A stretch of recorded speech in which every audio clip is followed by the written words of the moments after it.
cry. The gentlemen are coming by, looking in windows, knocking on doors.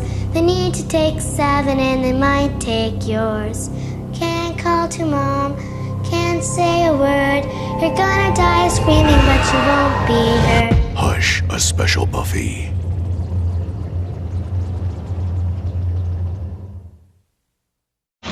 Hello, and welcome to this week's edition of Slade, the Buffyverse Revisited. I'm one of your hosts. I'm Jeremy. I'm Jedi Master James. Okay, Jedi Master James. This week we're going to be jumping into Season 4, Episode 10 of Buffy, Hush. Yes, we will be. And I'm going to need you to hush.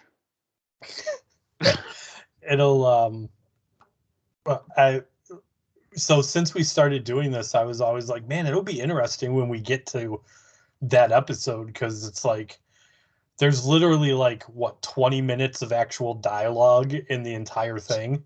Yeah, if that. So it's like, what is there going to be really to talk about? Yeah. But it's kind of like, we talked about this a couple episodes ago. It might have been the listener extravaganza episode. It's a good episode, and regardless of dialogue or not, the good episodes seem to be the quickest episodes as far as us covering them. Yeah. Because there's so much happening and it's so good that just talking about it kind of doesn't do it justice. Right. But we talk about it nonetheless. But we talk about it nonetheless for you, the listeners. For you, the listeners. Yes. Because we know you love it. Oh, okay. So, because we know you love it, and we love you. We do love you guys. James, what's new? How you doing? Anything to report? No, not really. I'm good.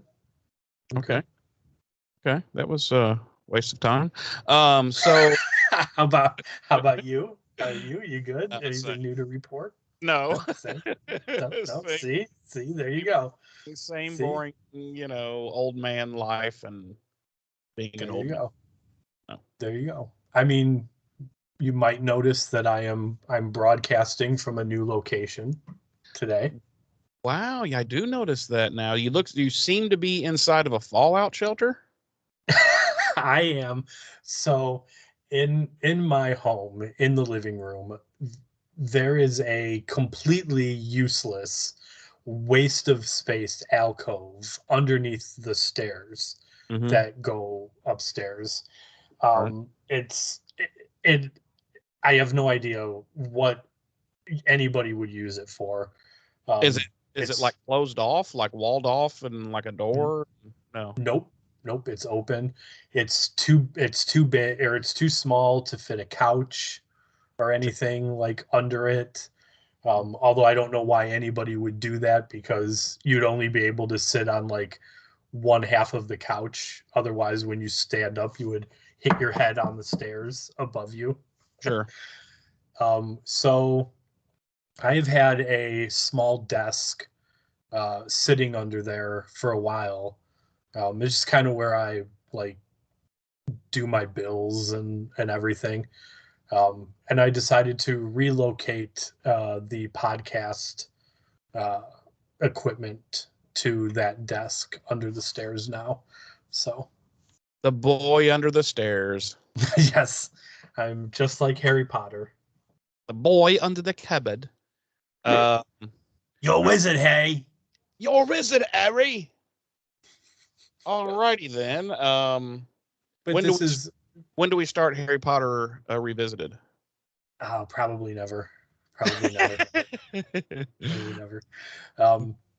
But this actually works out nice, because I have been wanting to kind of separate like the podcast stuff away from my work area and everything, because I spend 40 hours a week at that desk working. So then when it comes time to record the podcast with you, I'm kind of like, ugh, I really don't want to go up to that desk again, you Yeah, know? I mean, it would be obvious. We talked about this way back when we first started, but it would obviously be dope if we lived in the same town Oh and yeah, we could get together in person and do this. You know, I could have a setup for us to do our podcasting, but unfortunately, we're a couple hundred miles apart. yes. That's not really feasible at this time. It is not. Uh, It is not. Not until we get some people in office that are willing to invest in like high speed rails and shit. yeah, that would be nice, man. Like It to would have. be. Europe has them, Asia has them, like all the first world fucking nations have them, and we still have like fucking coal burning, like fucking Right. Right. Right. Like so, we can't even get electric trains, let yeah, alone like high speed. we can't even get trains except for ones that like carry nuclear waste from point A to point B. So Right, you right. know, But can you imagine like hopping on one of those like high speed rails like over in Japan, like here in yeah, Chicago? I'd be by you and you're near Indianapolis, right? yeah, I'm just right outside Indy. Yeah, Yeah, like I'm right outside Chicago, so I'd hop on in Chicago. I'd be in Indianapolis in like 20 minutes. yeah, exactly. I'd be like, well, you know, and then it'd be like, okay, let's just knock out 6 episodes, we're in Right, person, it'll be fucking right. easy. But But unfortunately we live in America where all the only thing that matters is the military industrial complex, that's right. We claim to be the greatest nation in the world while failing to live up to that. while failing to take care of even our most vulnerable. Exactly. And that's been Polititalk with James and Jeremy. That's right. Polititalk revisited. We'll do politics revisited one day, and we'll start all the way back with George Washington. All the way back with. Actually, let's not. We could maybe at some point go back that far, but I really think the first episode, or maybe even the first season, should be an in-depth retrospective on what directly led us to where we are now, and that would, of course, be the Reagan administration. So Yes, perpetuated by orange makeup and insanity. yes, yes.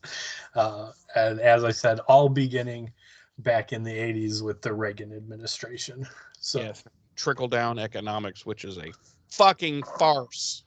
it is amazing that literally everything that is going wrong now can be directly traced back to Ronald Reagan and Yes, his presidency. it. But anyway, that's enough politics. Jeremy, how about if Yes. I Hmm. feed you some delectable dates and deets? Would you like that? Yes. Will you air fry them? Sure. Okay. Okay. I want to try that. I haven't had that yet. Got an air fryer for Christmas. Haven't tried it. Looking forward to it. Everyone I know that has one swears it's the bomb. So want to try it. So go ahead and air fry me up some dates and deets. I've never used an air fryer either, but much like yourself, everybody that I know that has one swears by them, and Mm. I keep saying I'm going to purchase one at some point, and then I don't. But Yeah. eventually, I'm going to have to give in because I hear they're great. So Well, I'll let you know. I'm going to do some. I'm going to start with just some French fries. I'm just going to do okay. some French fries in that bad boy. And you know me, I'm not a bullshitter. I will tell you straight up, You will. unadulterated, unfiltered, exactly how I feel about it. So I will let you know. You will. You will let me know. I will. So, as previously stated, we are diving into Buffy the Vampire Slayer season 4, episode 10, our 66th episode of the series overall. Hush. Our episode director this week is He Who Shall Not Be Named. And our episode credited writer this week is You must be also hushed. is also He Who Shall Not Be Named. Our original air date was December 14th, 1999 on the now defunct WB network. Our Nielsen ratings for this episode were 4.1 million households when it first aired, ranking it 93rd out of the 143 network primetime shows airing that week and second out of the 15 primetime shows airing on the WB for the week. Our regular cast, as always, includes Sarah Michelle Gellar as Buffy, Nicholas Brendan as Xander, Allison Hannigan as Willow, Anthony Stewart Head as Giles, James Marsters as Spike. Our guest stars this week include Mark Blucas as Riley, Emma Caulfield as Anya, Leonard Roberts as Forrest, Finna Oruch as Olivia, Amber Benson as Tara, and Lindsay Krause as Professor Walsh. Our episode synopsis this week reads, Sunnydale residents lose the power of speech as mysterious creatures search the town for human hearts to steal.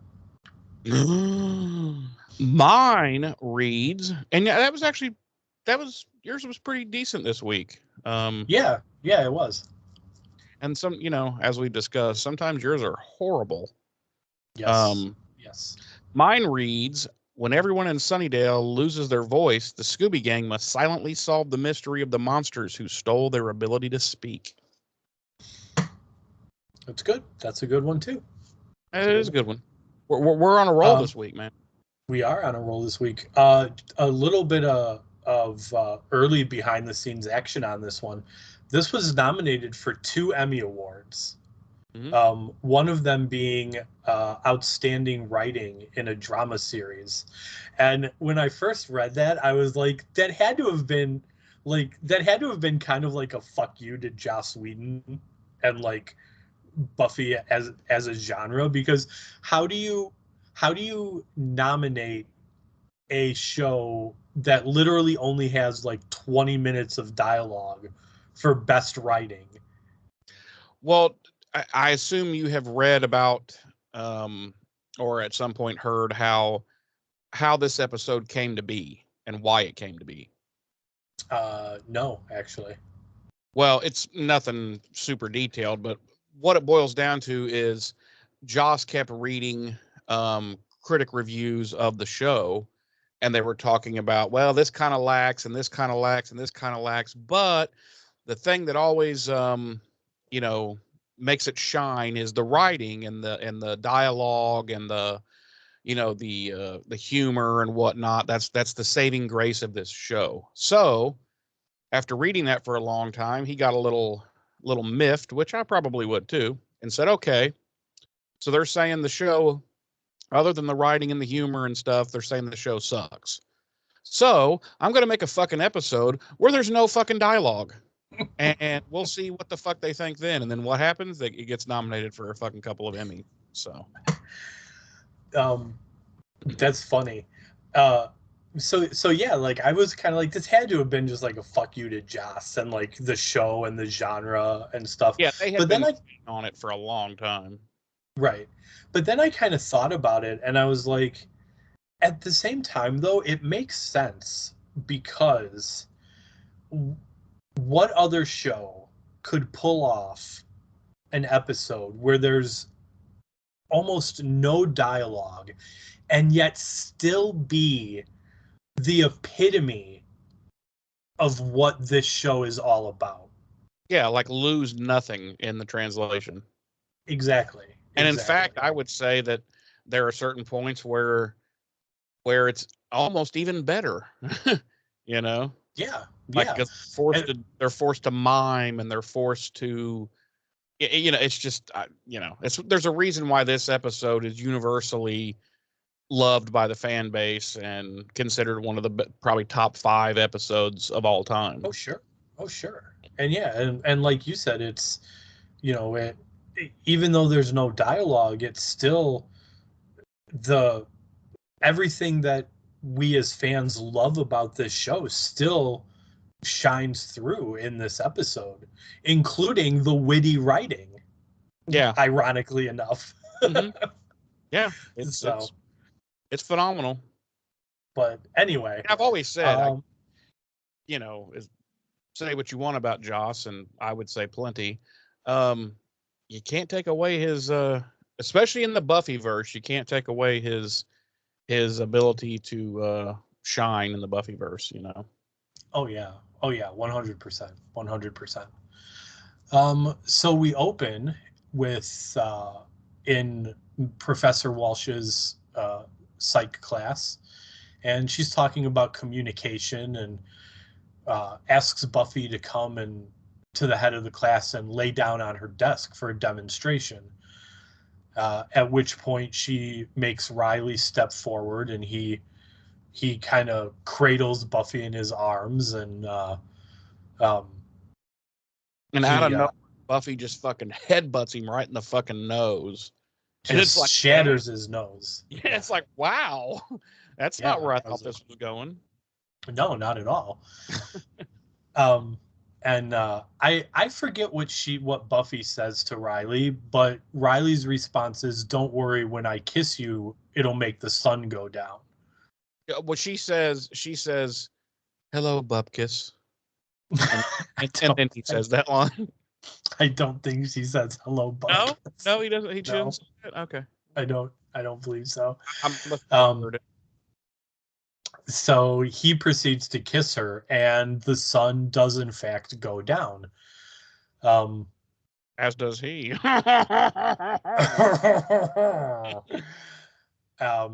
And then, ironically, weird because she hasn't been seen in a while, but we hear Tammy, the vampire slayer, from like off screen, and the camera pans to her, and she's like, "What the hell's going on here? Why are you making out in front of the class? Why'd the sun just go out for no reason? Buffy, girly, we need to get on this. This could be a problem. This could be the Armageddon." And she's like, and she smokes her whole cigarette in one toke. Right. Got like a 2-inch long ash on the end of it. Right. She's like, "This could be another apocalypse, Buffy. Let's get a move on."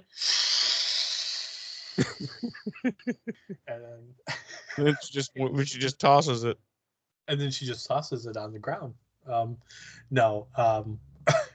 And everybody get used to that, because Tammy makes a lot. This is a Tammy heavy episode. It's Tammy centric. Right. And then I hate spoilers, but she's in the next episode of Angel too. Yeah, she is. So she is.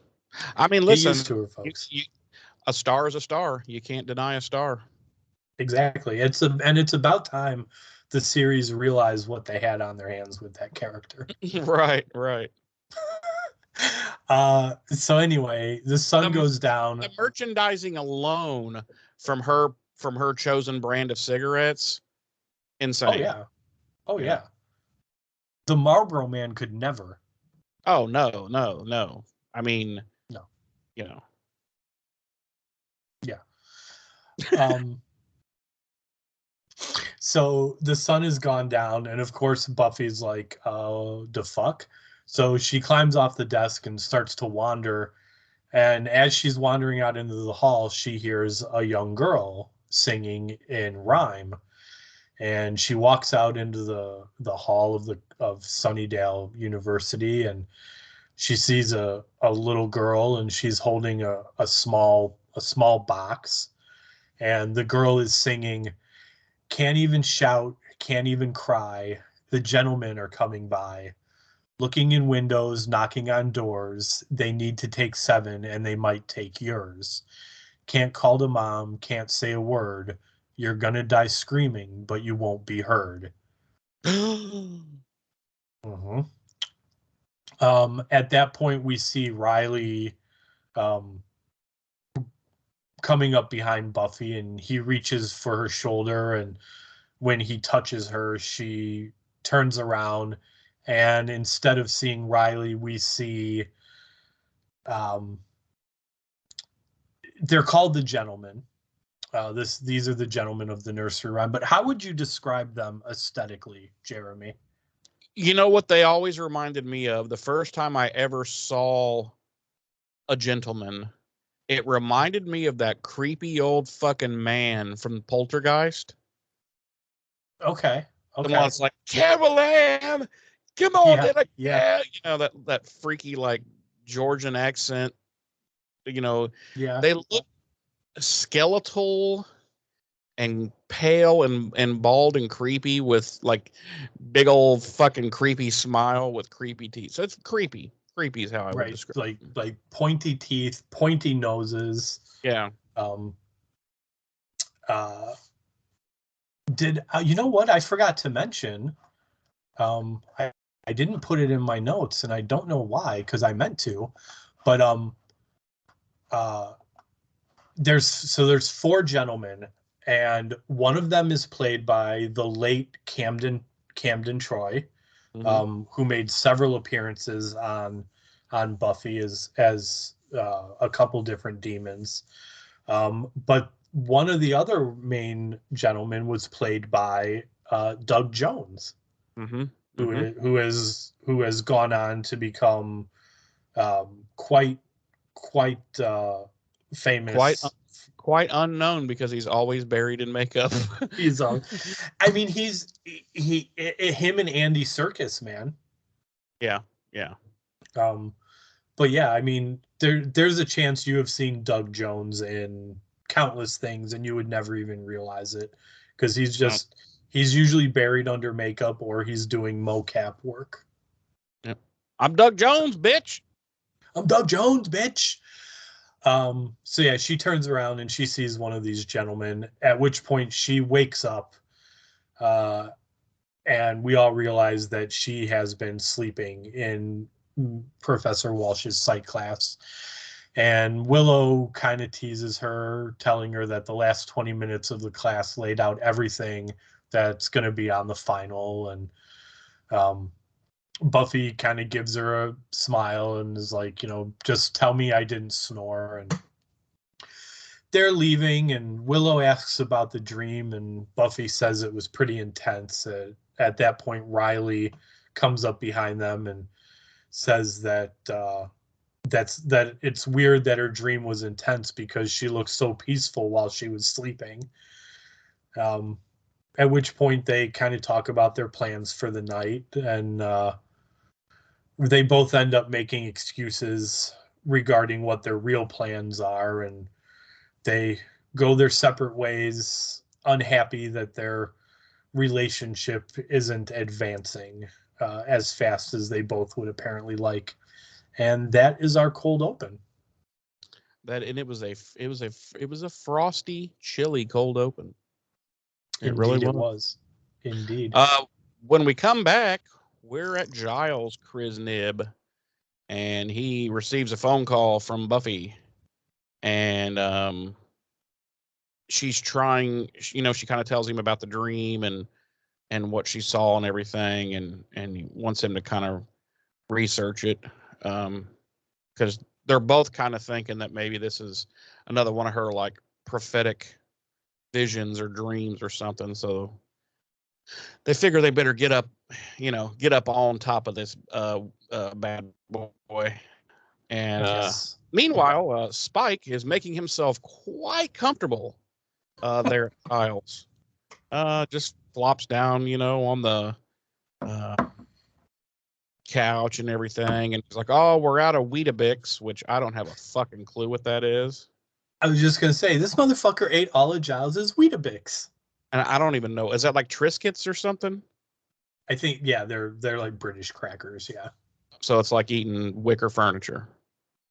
I love Triscuits. You shut your whore mouth. Oh God, Triscuits. Oh, whenever you're in the mood to eat an entire setting of wicker furniture, have a box of fucking Triscuits. Wow, that's harsh. That's harsh. Well, I don't know. It's like celery. Who eats celery? It's like wet hair. I don't eat celery, so I'll Yeah, have to agree with you on that one. fucking What kind of nasty. crackers do you like? Like if you were just gonna grab, Crackers that are actually crackers, like Ritz. okay, Not that I don't want to feel like I'm eating furniture. chicken and a biscuit. Oh, fucking A, right. I'll fuck with some chicken I and a will biscuit. fuck chicken and a biscuits right on up, son. I will fuck with some chicken and a biscuit. I will get a family-sized box of chicken and a biscuit, and I will kill that in 2 days. Fucking A. Just sitting there like a fat fuck eating them all day. And I don't even care. Blah, blah, blah, blah, blah. So yeah, he's wanting Giles to get some more of these Weetabix, and saying he says he likes to put it in his blood for texture. So Giles is clearly fucking repulsed by that, and he's like tells him to go get them himself, because he's like, since I will never eat them again after you've told me that. Xander and Anya arrive, and they just walk in, and what does Giles say? He says something like, "Oh, feel free to just come in," or something like that. he's like, thank you for knocking. Yeah, thank you for knocking. And they're arguing about, whether Xander like actually really loves her. Because obviously Xander can't vocalize his feelings because he's fucking Xander. And she's feeling like he's only interested in her for sex and whatnot. And I'm thinking, now wait a minute, this bitch, that's basically what she has used to to keep him interested or whatever from like day one. That's literally how she ensnared him. Yeah, and now she's all like, "Oh, you only want me for sex," and I'm like, "What do you expect?" Right, like you're exactly right. From the get go, she was the whole premise was, I'm not over you, so we need to have sex, and then I'll be over you, and we can be done with this. Right. So, what? It'd be like if you were dating a hooker and she's like, you only want me to have sex with me and leave money on my dresser. It's like, well, that's how we met. I mean, you're a hooker. Right. And also, I'm not paying you for the sex. I'm paying you to leave. Yes, I'm paying you to get the fuck out. So, yeah, she's being very talky about their sex deal and everything, and Giles is once again repulsed, and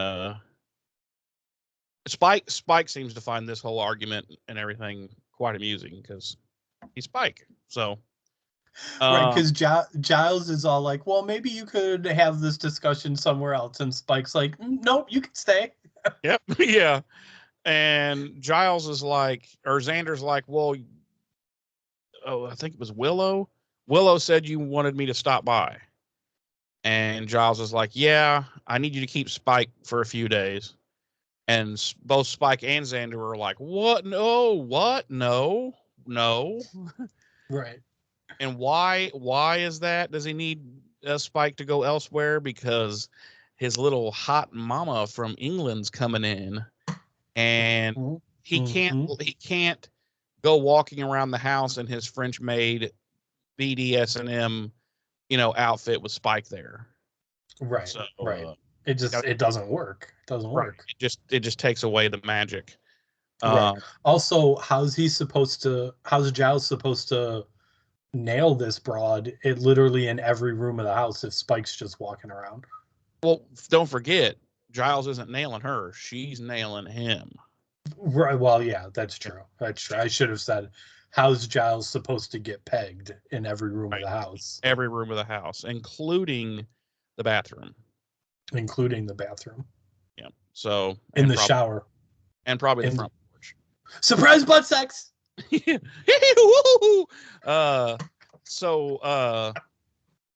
Spike and Xander, neither one are happy about this, and Xander's like, I don't trust him in the same room without restraint, so he's like, he's gonna have to be tied up, and Spike's like, what the fuck, and he's like, I don't want to be around them, especially if they're gonna be banging and and shit, and so they Giles is just like, well, I don't know what to tell you fuckers, that's what's happening, so get with it. Giles is like, I need to get my dick wet, so I need to Spike's get gonna go. my ass pegged more like. So Spike is gonna stay with Xander. Deal with it. So earlier when Willow and Buffy went their separate ways after class, Willow had said she was going to a Wicca meeting. It's this little Wicca group she's found there on campus. So we cut to that now, and she's at this meeting, and boy, is it hilariously stupid. It's a bunch of wannabe, I don't even know how to say it. There's just a bunch of posers. And Willow's like, oh, fuck, what have I gotten myself into? And they're talking about like a bake sale and shit and other dumb crap. And Willow's like, well, how about, hey, maybe we could, do some spells or something. And everybody just ridicules her. And they're like, what are we going to ride around on our brooms? But there's one chick there who looks at Willow like immediately like, clearly they're kind of on these two, Willow and this girl are kind of on the same wavelength. Right. And this girl's name is Tara. And they kind of start, you can tell she's very shy and standoffish, and the girls are kind of poking at her, and Willow's just like, fuck you bitches, and just starts drop kicking people. Yeah. And it's crazy because, she's like a $110 soaking wet, but she is just throwing hurricane ranas on people and shit. It's crazy. Cross body blocks. it's full arm dragon twists. It's nuts. Yeah. And, frog splashes off the back of the couches. It's insane. At one point she goes full Rey Mysterio. She does. She throws the 619 on some of these bitches. Yeah. And then ironically, in a timely reference, she pops the iron claw onto one of these bitches. She does, and won't let go. And there's just blood streaming from each fucking finger grip on this, and it's woo, it's crazy. Speaking of which, I saw Iron Claw. It's really good. Yeah, I want to see it because as an old school wrestling fan, I'm quite familiar with the Von Erichs and that whole crazy thing, and I would like to see it. It does take some liberties, but overall it's pretty good. I don't know if you watch it or not, but on Hulu there's you can watch seasons of a docuseries called Dark Side of the Ring. Oh yeah, I've watched them all. Okay, and I was gonna say one of the first episodes in the first season is the Von Erichs, and it's so good. It's so good. Oh, dude, no, if you really want to deep dive into that, there's a I think it's about a 2-hour long documentary called The Triumph and Tragedy of World Class Championship Wrestling, which was their deal. Watch that. Yeah. It's like that first episode of Dark Side, but it's way more in depth, and it's just mind boggling. Yeah, I've really been digging Dark Side of the Ring so far. My buddy Justin kept telling me that I need to watch it, and then I finally started to watch it like 2 weeks ago, and I'm already through like the second season. Like it's really good. Yeah, I've been watching it since it first started. But anyway, that's been wrestling. That's been Wrestling Revisited with James and Jeremy. So let's see, where did I leave off? Anyway, Willow realizes this group is a fucking joke, and she meets back up with Buffy, and they're kind of yakking back and forth, and Buffy's talking about, how slowly her relationship with Riley's progressing, and then we cut and we see Riley's discussing the same thing with Forrest Gump, or Forrest, however you'd like to refer to him. And they both kind of conclude. Hi, Riley. Hi, Riley. Have you seen Buffy? Hi, Riley. Professor Walsh says we need to go hunt some demons.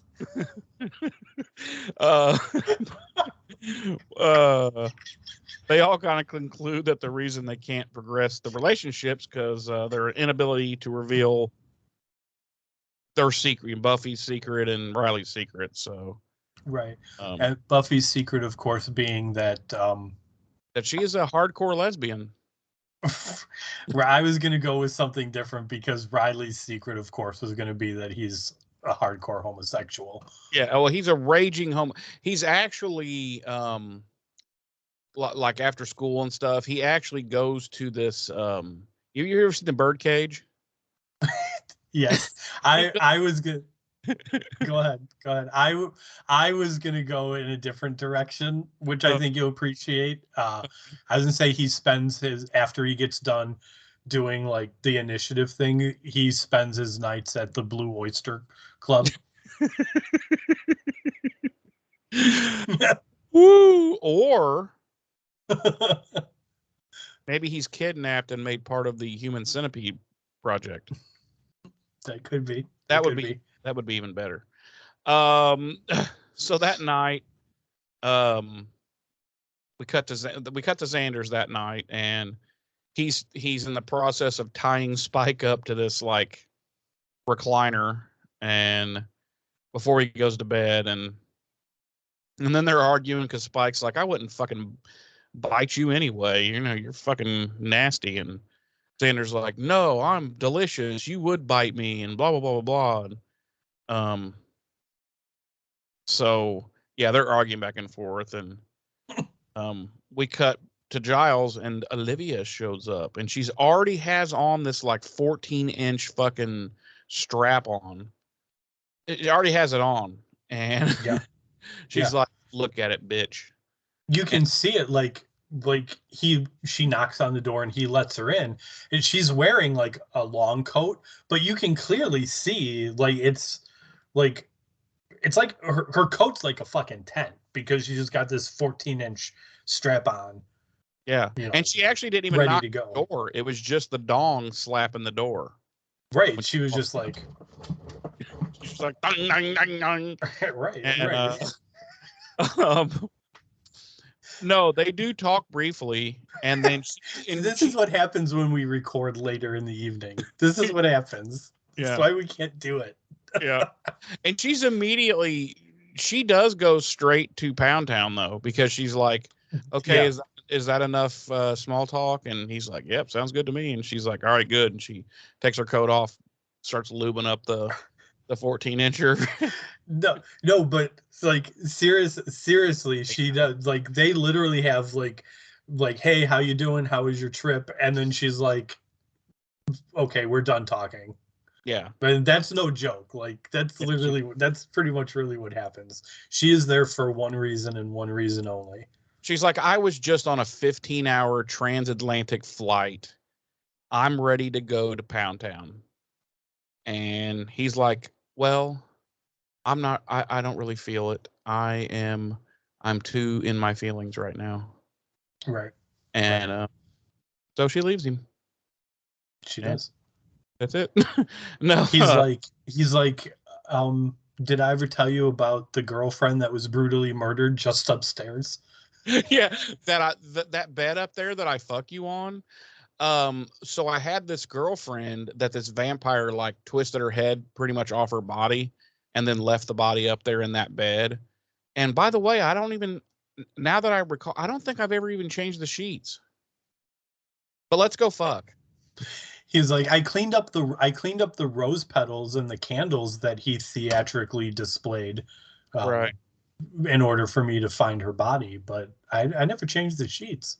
And then Olivia's immediately like, did you say vampire? Right. Because we'll come to find out, I always assumed Olivia was like in the know.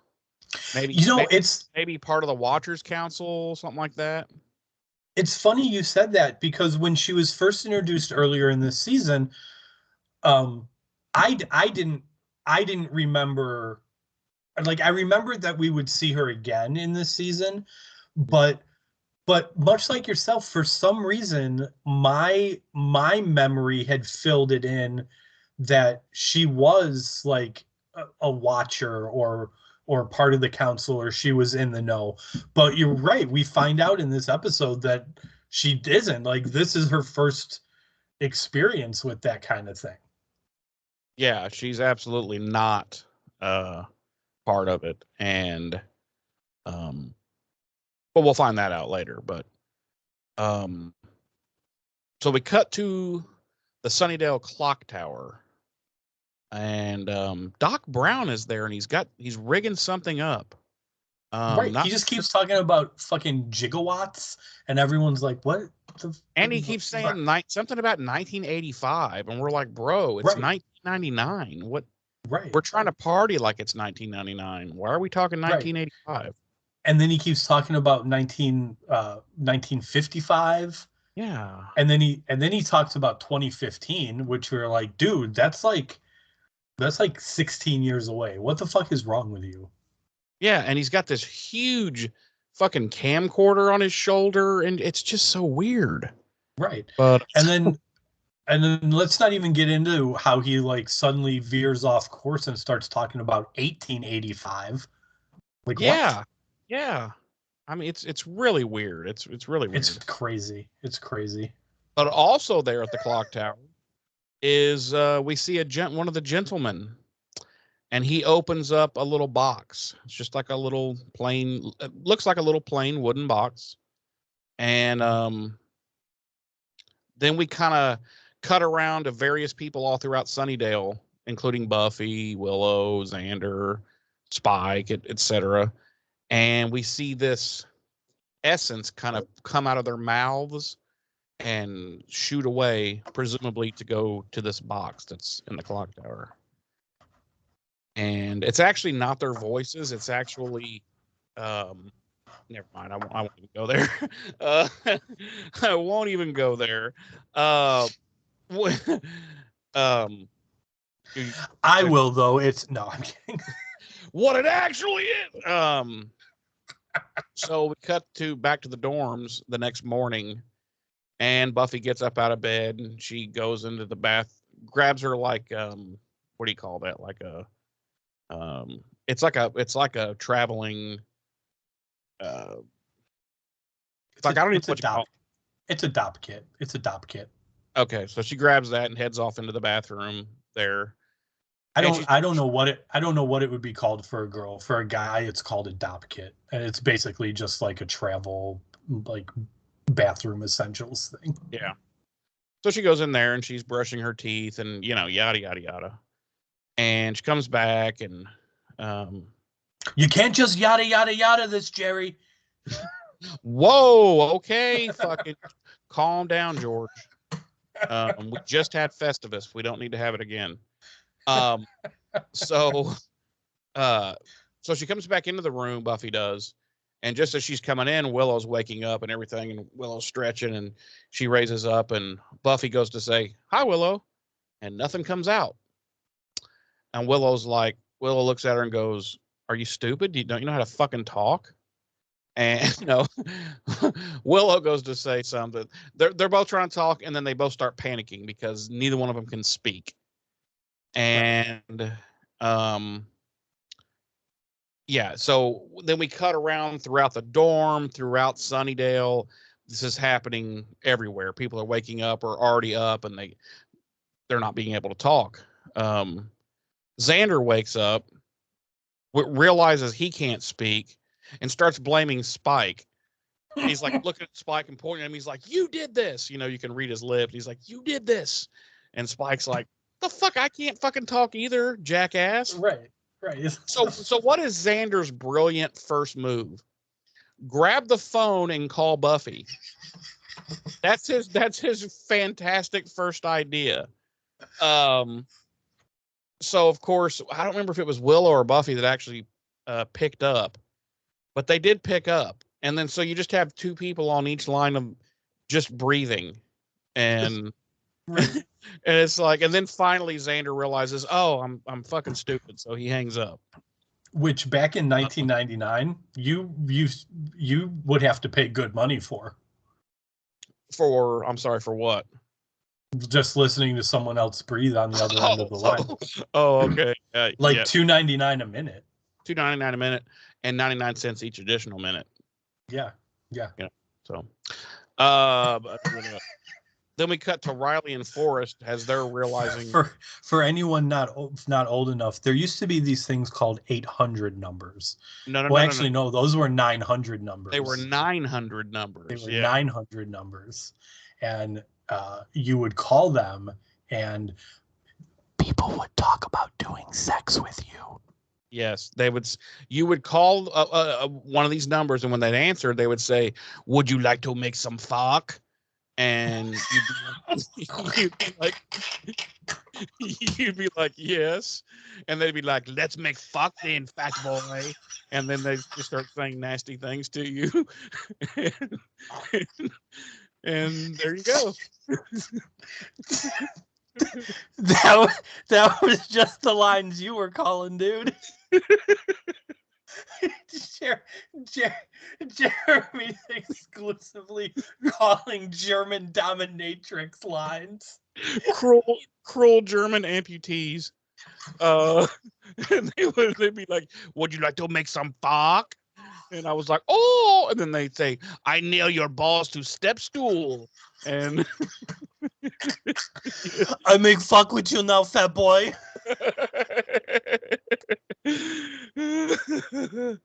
Canceled.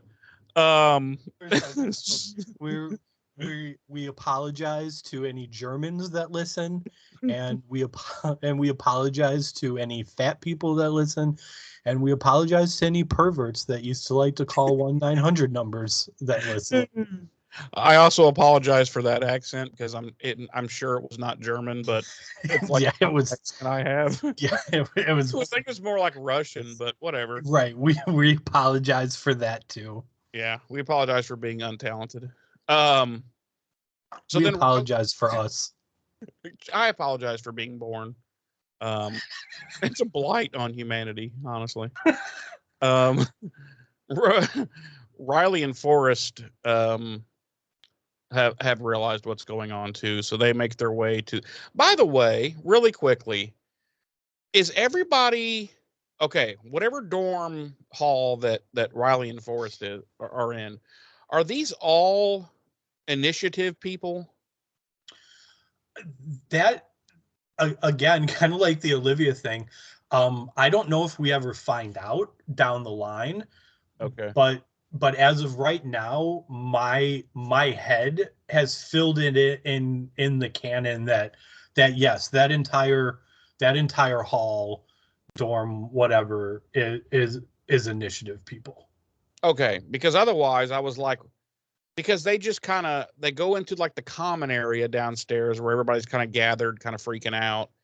And then they just go into this door to where the little secret entrance is for the initiative. And I'm like, well, that's not hidden very fucking well. Like, right. You know, like it's very reminiscent of the consistently unlocked basement door at Sunnydale High. Yeah, exactly. I was like, well, anybody could just stumble across that by accident and be like, hey, what's going on here?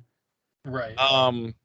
So they get into the elevator to go down into the initiative, and of course it locks up and it wants voice ID, and of course they can't speak, so then it's going to engage lethal like it goes from let me hear you talk to I'm going to murder you now very quickly. like split second. Yeah, they're like, so it starts pumping in this green fucking like death gas. And, you know, Riley's fucking busts open the little override door, and he's working on the thing, but he can't remember the goddamn password. And I'm like, really, bro? He's like the leader of these initiative nerd soldiers, and he can't remember the fucking password. And Forrest standing behind him, writing on paper, hurry up. Yeah. And like, part of me gets the issue with that. Like, it's not like a huge issue. Like, it's not taking any points away from the episode for me. But like, I get the kind of like being like, dude, come on, you're clearly like the head guy here at the initiative, like outside of Walsh or whatever, as far as like the soldier boys are concerned. Like, you don't remember the override code, but at the same time, I was like, if you've never had to resort to using the override code, Like Sure. if he's literally always been able to be like Riley Finn, then yeah. Fair enough. Fair enough. And then it looks like it's curtains for these two. The green fart gas is going to get them. And then at the very last minute, the door opens up and they fucking shoot out of there. And it's Walsh and a couple of other military dudes that have let them out. And she looks at them both and then points at the wall where it says, "In case of emergency, use stairs." And I'm like, "Hey, professor, that fucking sign ain't upstairs where the other end of this fucking elevator is. So what the fuck does that do them?" You know? But she just looks so disgusted. She's like, "You are so stupid." And she does this. You're so right, because I remember like laughing at the look on her face because she was just like so disgusted by how ignorant they are. she's like, "I can't believe you're my TA." Right. And, She's like, her internal monologue is like, how did you two ever even get recruited into this operation? Yeah. She's like, then she realizes, oh yeah, you're a military. You're meat shields. Right. Their dads are probably career military, so they got in. Yeah. So Tara shows up there at Willow and Buffy's dorm hall, and this boy drops a glass there in the common area, which startles everyone. And she doesn't see Willow, so she bails. And Buffy and Willow are walking through because they're not there because they're out in Sunnydale in the town, walking around the town. Which I'm like, real good idea, Buffy. Take your vulnerable, not super powered friend during this chaotic insanity.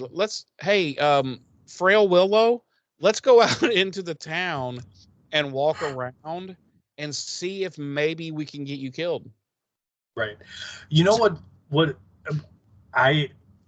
and again, like it's nothing that takes away from the episode for me. No. At least I don't think so yet. I'm still kind of on the fence a little bit about my final rating, but it's amazing and almost laughable to me, like how quickly Sunnydale fucking descended. Shit, yes. Into There's a goddamn car. There's a goddamn car, an abandoned car, smashed against a fucking fire hydrant, and the water's just spraying and there's just mass chaos everywhere. Yes, and it's only been like half an hour.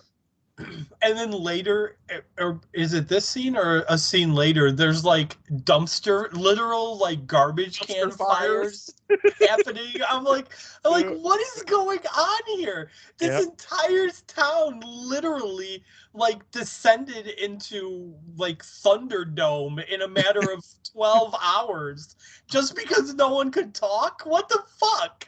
Well, listen, as we all know, 2 men enter, 1 man leave. Right. It's just the way it is. I need a hero. I'm holding out for a hero. Yep. Till the morning light. Yeah. And he's got to be strong. And he's got to be willing.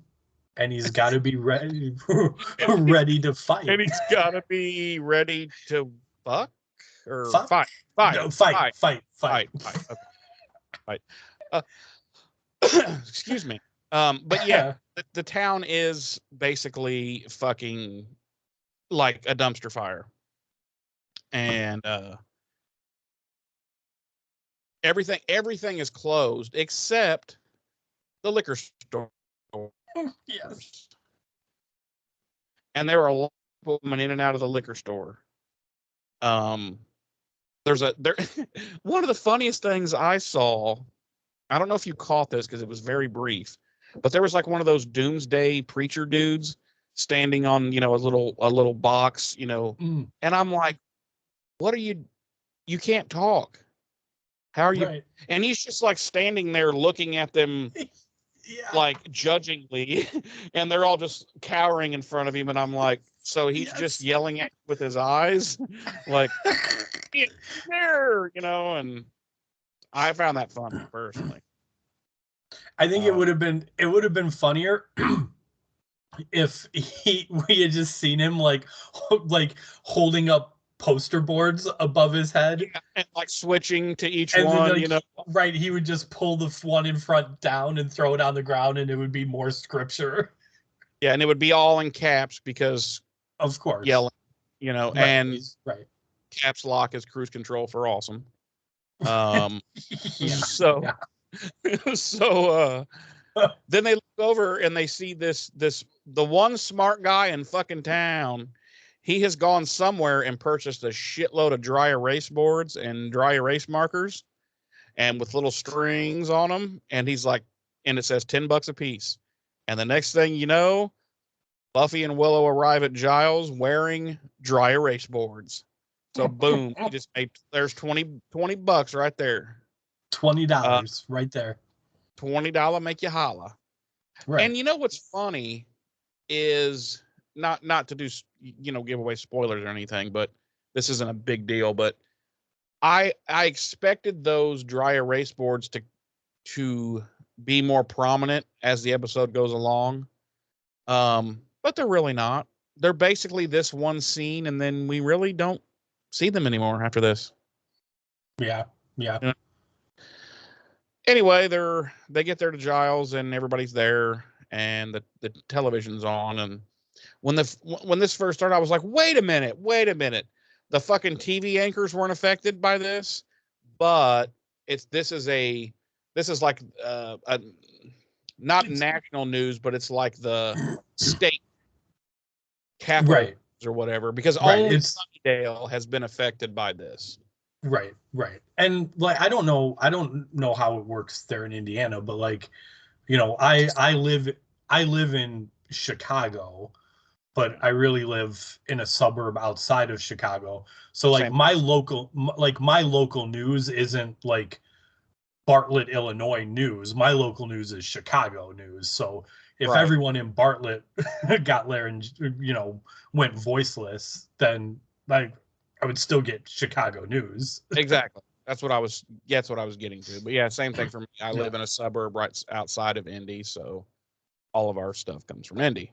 Right. But yeah, and they're talking about how there's this strange case of laryngitis in Sunnydale, and that the town has been shut down and quarantined. Nobody can get in or out. The military will kill on site. No, that isn't said, but that's what I like to think. So Buffy goes out to patrol that night for obvious reasons, because there's probably going to be some fucking chaos. And Walsh sends Riley and his team of tards out to fucking. Did they go with masks? I was going to ask you that, or did they just go out? Because I don't think they were. You know how normally they have the like ski mask things on or whatever, right? But they didn't do that this time, did they? No. They just went out. They put their military. Or wait, did they put their? They didn't even have their military gear on. Okay, they just. Oh, that's right, because because Buffy and Riley run into each other. Right, and Walsh is typing on this computer, and it's talking like Stephen Hawking to Riley, and she says on there, how did she say that? Damn it, she said, she typed something like, you got to go protect the town. It's going to be chaos out there. Go as yourself, basically, so that people aren't. If you go out there looking like military guys, it'll make it worse. So just go out there as yourselves, keep the peace, kind of thing. Right. And then she says, "Later, nerd." With her talking voice box. Get out of here, nerd. So take me to the island. Anyway. Oh God! Wow. I'm gonna leave that one alone. Jeff, anyone to the island. Okay. Yeah, so then we cut out. Canceled. Oh, majorly. Then we cut out into Sunnydale, into the town, and there is a lot of wild, crazy shit going on. And, you know, Buffy's taking care of a problem over here. Riley's taking care of a problem over here, blah, blah, blah. And then they see each other and they go up and they have no conversation because they can't talk. And then some shit's going to go down over here. So they need to split up again. And all of a sudden he grabs her and they start tongue fucking each other's mouths. Yeah. And yeah. It's like, fuck, about time. Jesus. So later that night, we this I love this, dude. I love this. We see the gentleman, and they show us that these gentlemen don't walk. They hover like 6 or 8 inches off the ground, and they just float. And they have these fucking Renfield looking like Eeyore dudes with them that are in like straight jackets, but you know their hands are free and they're just like master, and they're just Except they don't talk. No, they don't talk. But the script referred to them as footmen. Yeah, foot soldiers, and they're Shredder's foot soldiers. Yeah, they're the Foot Clan. Yeah. But they like go ninja, go ninja, go ninja, go yeah. ninja, go. Oh, and sorry. They look like they're like hunchbacked, and they're just they're funny. But I found them funny. They're lurking around, and we cut to Olivia. She wakes up there in Giles' apartment, and she looks out the window and sees one of these gentlemen, and she sees that they're floating and just kind of, you know, and she's just like, the fuck. And then we cut to 2 of them floating through the Sunnydale dorms, and they get to this one dorm room, and they go in there, and they get, you know, the footmen grab the boy that's in there. Of course, he can't scream or let anyone know anything's wrong, and they hold him down on the bed, and the little weirdo gentleman pulls out the tiniest little knife in the world. It's like, I mean, it's a scalpel, but it just, right. To me, it would be like, okay, this would be a lot better if like he pulled out this really gnarly looking, like, holy fuck, but he's like, shit, and it's like a fucking nail clipper. And so he makes his way over to the guy, and they hold him down, and the gentleman cuts out the motherfucker's heart and holds it up, and they're all like, yay, good job. The little footmen, except they don't say it. No, it's implied. It's implied. The next morning, Olivia's drawing a picture of this gentleman that she saw the night before, and Giles sees in the paper that there was another similar murder from the previous night, and I think he starts to put it together in his head what the fuck's going on. And he puts aside his demonic volumes and pulls out a book, Fairy Tales by Mother Goose. And then we cut to the lecture room at college. And what's happening there, James? He's not Giles. He's not lecturing, but he is using some very crudely drawn images and text on an overhead projector, which I wonder if schools even have those anymore nowadays. Anyone under probably 30 that might be listening will have no idea what we're talking about when we say overhead projector. Right. They saw this scene and were like, "What the fuck is that thing?" But that's how class used to go in school. Was teacher would kill the lights, turn on the projector, and whatever it was, especially math classes. Bada bing, that's how they would start, and you'd be like, that's how the lesson was taught. You would watch that and be like, okay. Yep. And of course, he's also got music playing, and Faust. Yes, and he's giving them the story of the gentleman, and we cut to Anya, and she's got a bag of popcorn. Yep. And so the story is basically that they travel into a town and they to collect 7 human hearts, and part of doing that is collecting all the voices from the people in the town so that they can't scream, because a human voice is apparently the only thing that can kill the gentleman. Right. At one point, Buffy's miming killing them with a stake, and it looks like she's doing the jerk off motion, and like including Giles, looks at her like, "What the fuck? You can't jerk off to death." Right. And then Willow says something at one point. She's trying to show like the heart, that they take the heart. She's like patting on her chest, and fucking Xander, you can read his lips. He goes, boobies. Yeah. So, and then Giles puts up a projection that, that they're immune to weaponry like swords and stakes, like everything. Literally everything. Yeah. And that in the stories, it says that the princess screamed once and they all died.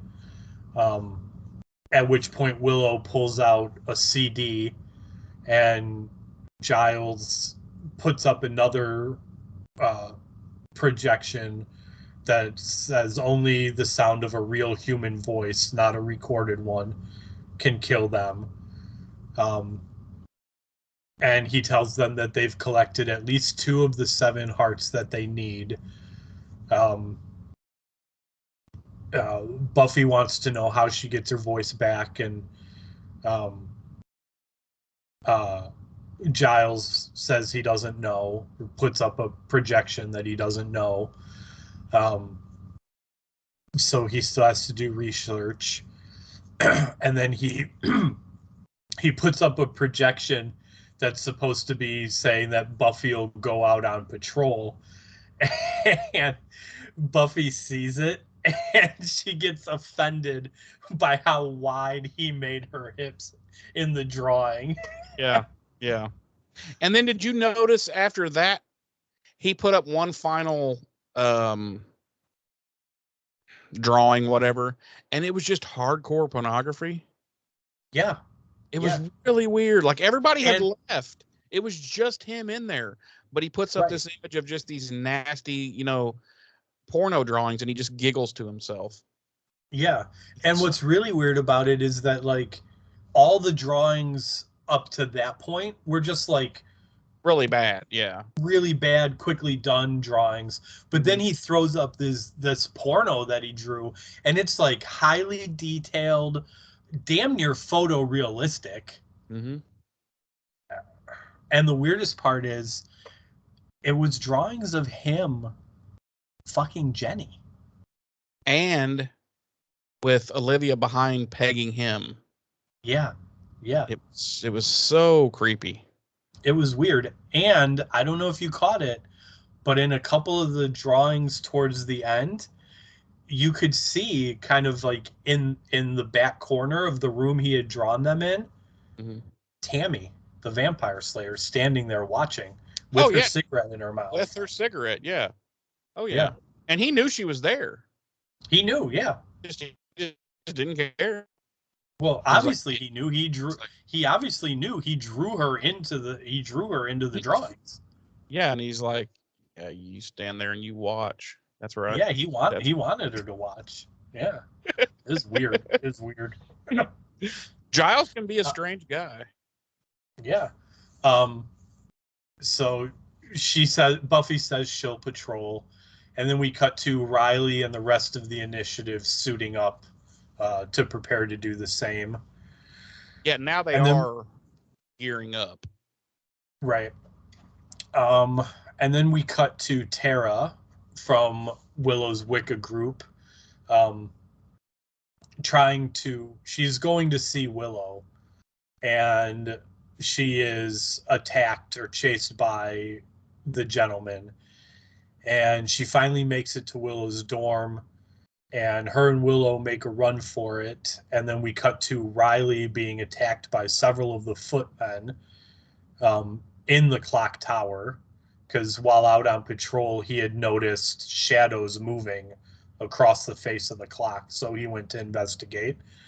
And Buffy had also seen the same thing while she was out patrolling. So while Riley is fighting these footmen in the clock tower, Clock tower? in the clock tower, while Riley's fighting them footmen in the clock tower, He's fighting the footman in the clock tower. Buffy shows up and she starts kicking some ass. And Riley just gets beat up by everyone, it seems. He these footman dudes are just... Yeah. Okay, there's one of them, I'm trying to remember. One of them, I can't remember if it's Buffy or him, like, just breaks their neck, like breaks one of their necks, like boom, game over. And then he just gets beat up for it seems like about 20 minutes by all the rest of them. And I'm just thinking, break their necks. Like, why are you like going through all these? Why are you having fisticuffs and karate fights and throwing each other through shit? Break their fucking necks. You saw that worked. You know? Right. So yeah, Buffy having also seen shadows on the face of the clock tower, comes crashing through the clock tower. Don't know why she couldn't have taken the fucking stairs, but whatever. Yeah. She liked to make an entrance. Right. She instead decided to cause what is probably thousands upon thousands of dollars worth of property damage. Especially since all that glass was like 100 years old. Right. And fights alongside Riley. And of course, they're both shocked to see each other. But of course, they don't have the time or the ability to really say anything. And then we cut back to Giles's place, and we see Spike drink some blood out of a mug, and he vamps out after he drinks it. And he knocks some magazines off of the coffee table, right? He goes to, that's why he bends down. I think they were already there. Okay. And he's actually going to be a nice roommate for once and clean up. Right. So he and Anya's asleep on Giles's couch, and Spike bends down, vamp face, to pick up these magazines, and Xander comes in, and Spike pops his head up, and he's vamped out, and there's blood on his lip. So it looks like he was feeding on Anya, and Xander proceeds to jump Spike and start pounding the living hell out of him. Anya wakes up and sees it, and she stops him. And they end up kissing. And meanwhile, Giles and Olivia have come in to see what all the commotion's about. And Anya kisses Xander passionately, and realizing that he does indeed care about her. And at which point she makes this gesture to Xander. Yeah, she's like, and she nods her head to the door, and they proceed to leave and Giles and Olivia look completely disgusted. Yeah. They're just going for Um, a Coke. I don't know what the big deal was. Yeah, everyone knows that's the universal sign for Coke. Yeah, let's go have a Coke together. Yeah. Yeah, yeah. So then we cut to Willow and Tara hiding in the laundry room at Sunnydale University, and what is happening there, Jeremy? There's a fire inside, and they're trapped. They're locked in there. So they figure the only way to survive is to climb inside of a laundry machine, which they do. But now they're trapped in there forever. Right. So they have to live out the rest of their days inside of a washing machine. Right. And at first, when Willow got stuck in the washing machine, I was like, this is not where I expected it to go. Right. You know. Right. But it did. No. They're Willow. They're both trying physically to push this vending machine up against the door to block it, to keep these dudes out, but they can't. So, Willow had hurt her ankle earlier, so she can't even get her full force into it, and so they're sitting there, and Willow starts staring at the vending machine, just staring at it, and it starts to kind of move a little bit, and then she's like, oh, and she's exhausted, and Anya realizes what she's trying to do, and so they Tara. Oh, I said Anya. Sorry. Tara realizes what she's trying to do, so they clasp hands, and then it's like this power, like the juju is revving up, and then they both look at the vending machine, and it fucking just flies up against that door, and Willow climaxes from that, like immediately. And then the next thing we see, she's just smoking a cigarette. Can't talk still, but she's just fucking smoking a cigarette. She's just like, ooh, vending machines, am I right? And and when she's smoking the cigarette, she looks over and like kind of nods a thank you, and we see that she got the cigarette from Tammy the Vampire Slayer, right, who was the Vampire Slayer, oddly, is the only one who can still talk, because there is no way to shut her the fuck up. Right. So, and she was like, yeah, was that good for you, girly? I can tell that was pretty good for you. The whole thing, one drag. The whole thing with one drag. So then we cut back to the fisticuffs in the clock tower, and Buffy is basically, there was a part during this fight where she swings across the rope and like kicks one of these guys in the chest, and they fly like 50 fucking feet across there, and you see Riley, he sees that, and he's just like, what the fuck? Like, yeah. What the fuck? What the? And but now these footman guys, they have Buffy down. There's like 4 or 5 of them holding her, and one of the gentlemen picks up his tiny little unscary scalpel and starts moving towards her slowly. And he's gonna get the old Buffy heart. And then she looks over on the table and sees. Now, hold on. I'm gonna interrupt you real quick because I want your thoughts. Now, we never find out exactly why the gentleman needs 7 hearts. Right. Okay. Spoiler alert. That's never revealed to us in this episode. But in your opinion, I guess, would you think that regardless of what they're trying to do, would one Slayer heart compensate for like a lack of like, if they need 7 and they got the heart of a Slayer, would they maybe only need like 3 more? You know what I'm saying?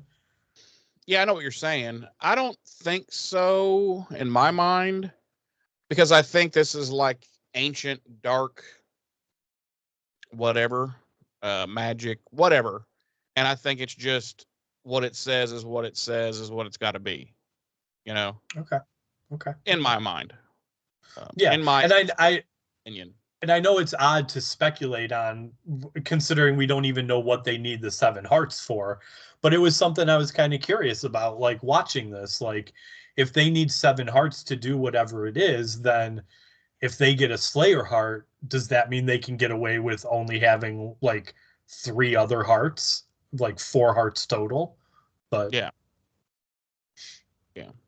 It's possible. But in my mind, like I said, it's some type of ancient dark magic, and they've got to have whatever it says, whatever this ancient spell or whatever or prophecy says they have to have is what they've got to have. That's in my mind.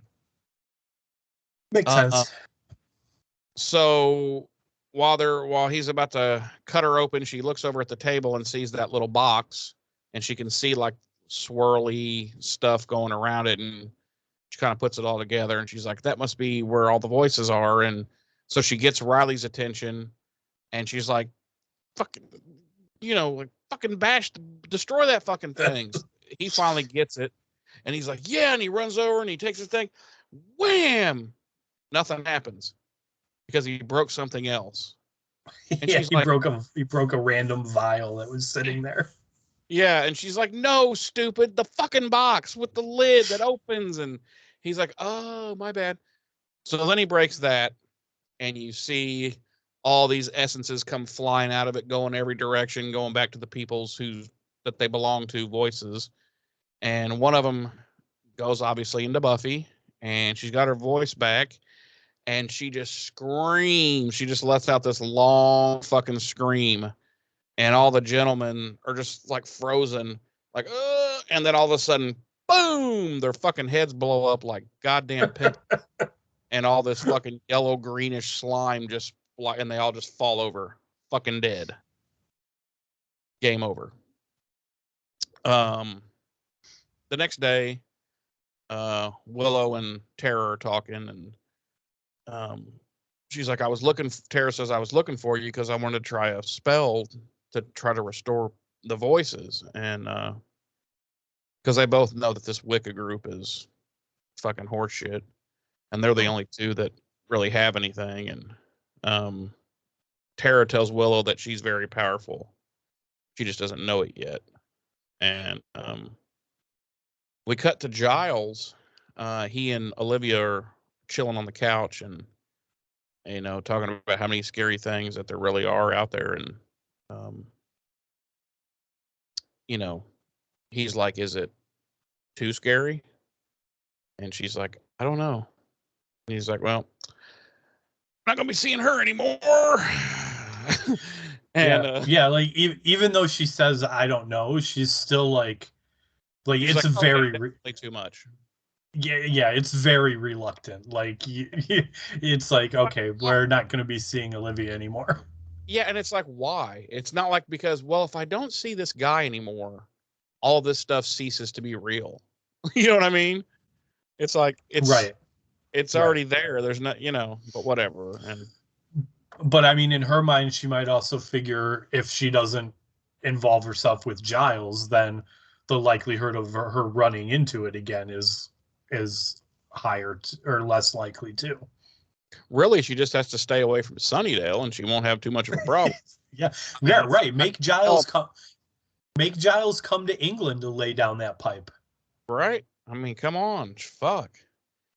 And then we cut to Buffy's dorm, and Riley arrives and says, well, I guess we need to talk. And Buffy's like, I guess we do. And they both sit down on opposite sides of each other, and they say nothing. It's silence. And that's the end of the episode. That is the end of the episode. It's actually the end of the, we never get another episode again. Yeah, that's the end of the series. Thank you, folks, for joining us for our coverage of Buffy the Vampire Slayer. It's been a great run. It's been a great run. We've enjoyed it. Jeremy, Yes, would you sir. like to guess what our body count was this week? Wow. I'm gonna say, oh geez, I'm gonna say 11. Very close. 10. 10. Ah, yeah. We had at least 1, 2, 3, 4, 5 people killed for their hearts. One footman whose neck was snapped by Buffy, and then the 4 gentlemen. Yep. So, our music this week, Camille Saint-Saëns with Danse Macabre. That's the song that was playing during the lecture hall scene to back Giles's story. And then everything else were original pieces by series composer Christoph Beck. Demon Got Your Tongue, First Kiss, Enter the Gentleman, Golf Claps, Silent Night, Schism, and The Princess Screams.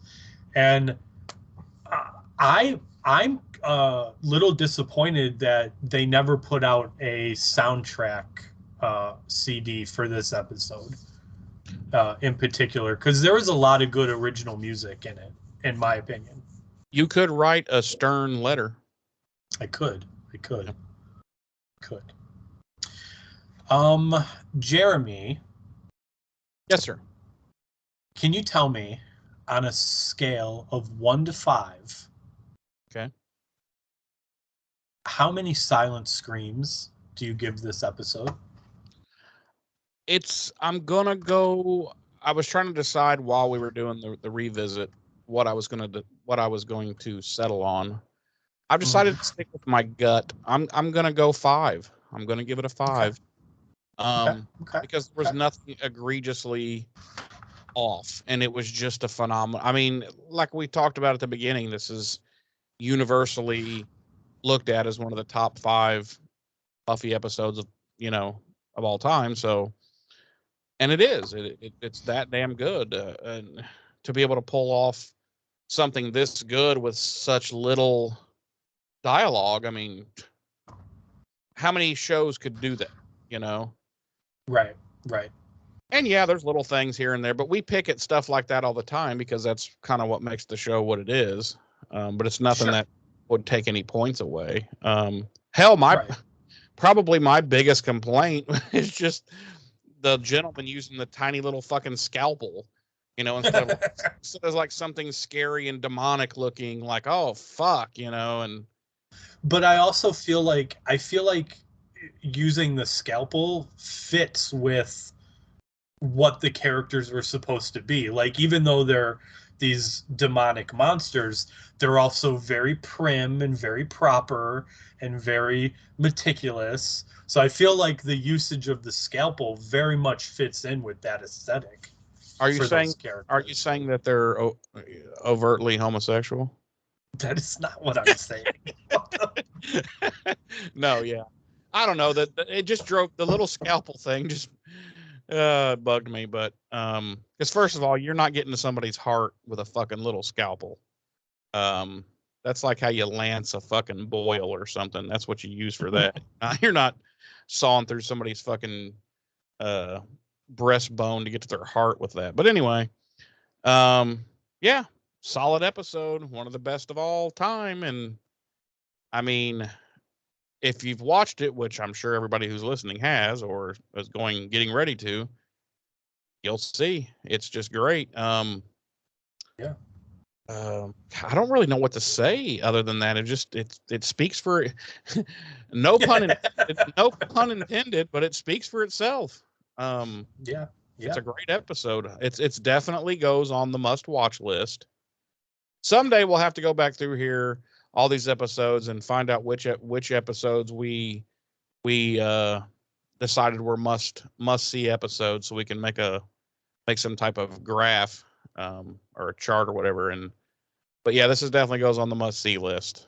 And that's all I've got to say about that.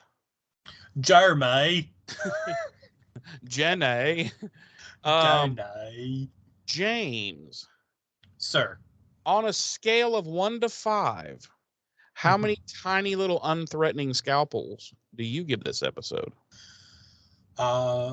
It's a 5. I was like yourself when I rewatched it to take notes and stuff for this. I was like, I was initially, it was a 5.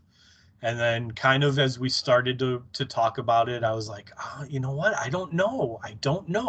And sometimes that happens. Like as you and I are talking about it, you know, my score it's happened the opposite way before too, where I've been pretty sure, you know, something was going to be lower.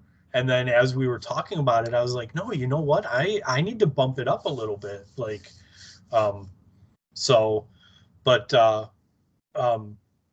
yeah, as we started talking about it, I was like, you know what? I don't know. I might have to knock it down to a 4, but ultimately, yeah, it is a 5. There's nothing egregious about it. Anything, you know, I said bothered me about it is strictly, you know, nitpicky type stuff, which, as you said, it's what you and I do. You know, that's how we make it fun and, you know, and funny for ourselves and the people listening. But ultimately, yeah, there's nothing horribly wrong with this episode. It's, you know, like we talked about in the beginning, to be able to write an episode that has literally 23 minutes of dialogue total in a 43-minute runtime. You've now eliminated half of your dialogue. And I'm saying 43, you know, I don't know exactly, but my guess would be if we popped it up on Hulu right now, that would probably be give or take, without commercials. But so now you've literally got half of your episode where it's just music and the occasional sound effect. So to be able to put out an episode that has no dialogue for the main part of its story, and for it to still be so recognizable as having all of the traits of what makes this show so great to the fans is phenomenal. Like, that's outstanding that you would be able to do that. And not only that, but an episode that does propel the overall story of the season along too, because now we've got the revelation that Riley is part of these mystery military men that Buffy's been concerned about for so many episodes now. So obviously that's going to come into the light, you know, what that whole deal is and whatnot. Riley knows that something's up with Buffy, so he's obviously going to find out now that she's the Slayer. So yeah, to be able to do all of that in something that ultimately ends up not just being a gimmick episode is phenomenal to me. And all, I'm not going to say all of them, because I really feel like Buffy only does 2 gimmick episodes out of its entire run. This one, and then of course Once More with Feeling, which I'm sure we all know is the musical episode. And that's another one where, even though it is a gimmick, it still really drives the rest of the season forward after that episode. So yeah, this is just I don't even know what else to say about it, honestly. It's a 5 on every level. And honestly, even if it was a terrible episode, like, you know, if the story wasn't good or something, I almost feel like it would still have to be a 5 just for pulling off what it pulls off. Yeah, just for having the balls to attempt it. Right. You know, so then on top of that, it being such a great episode, is just like icing on the cake, so to speak. So yeah, it's like you said, it's easy to see why this hands down goes on pretty much every fan list of top 5 episodes. It's always going to be in there. It's always going to be in there. So yeah, it's a 5. All right. All right, all right, all right. Which, and again, just real quick, and this is our third 5 in a row. Yeah, yeah. Yeah, in this season. And we had dreaded this season. It's not the individual episodes I dreaded. It's the fact that it's the overall story arc for this season that I dreaded, and it's the popcorn fart, finale. Right. It gets disappointing. Right. Yes, right. very disappointing. Right. But yeah, they're phenomenal episodes. Yeah. Yeah, and that's what I was gonna say. You took the words right out of my mouth. Like, for a season that we were dreading so much, it's been full of 4s and 5s. And which, it's not done. Right, which is shocking to me. Like, I really, my retroactive brain had really put almost every episode in this season in a really low category, and it's not fair to this season that I did that. No, it's my hatred of the initiative and the overall arc of the season that is what I'm about. But right. And contrary to that, like, I think we were both so certain that Angel season 1 was just going to be ripping them out of the ballpark every single week, and it's just now getting good. And it's just, I mean, we've had in the first 10 episodes a couple bangers, but for the most part, the first season of Angel so far has been kind of like, oh wow. And it's I'd forgotten how kind of slow the show gets started, but right, it's starting to come on. Yeah, but anyway, all that being said, Jeremy, how about if I tell the people where they can find us on the interwebs? Do that, bro. Okay, I'll do that. It's like you have ESPN. You pulled it right out of me. Right. Which is weird because you never want me to pull out of you. Anyway. Oh! Go to BuffyRevisited.com. You're going to find all our links. You're going to find a link to Facebook. You're going to find a link to YouTube. You're going to find a link to our email address, BuffyRevisited@gmail.com. If you go to the Facebook, you're going to see posts. You're going to see posts about the episodes where you can leave comments. Occasionally, I do post random things Buffy related we can discuss. If you go to the YouTube, you're going to see the video version of Jeremy. Get this. They go to the YouTube. They're going to see the video version of this very podcast. This very one. This very one. So it's this now. This is later. Okay. All right. But it's gonna be now. And if you want it to be later, just wait, and it'll be later. Right, and then eventually it's gonna be before. And it'll always be now. Right, but also after. Okay, awesome. I can't. And I can't wait either.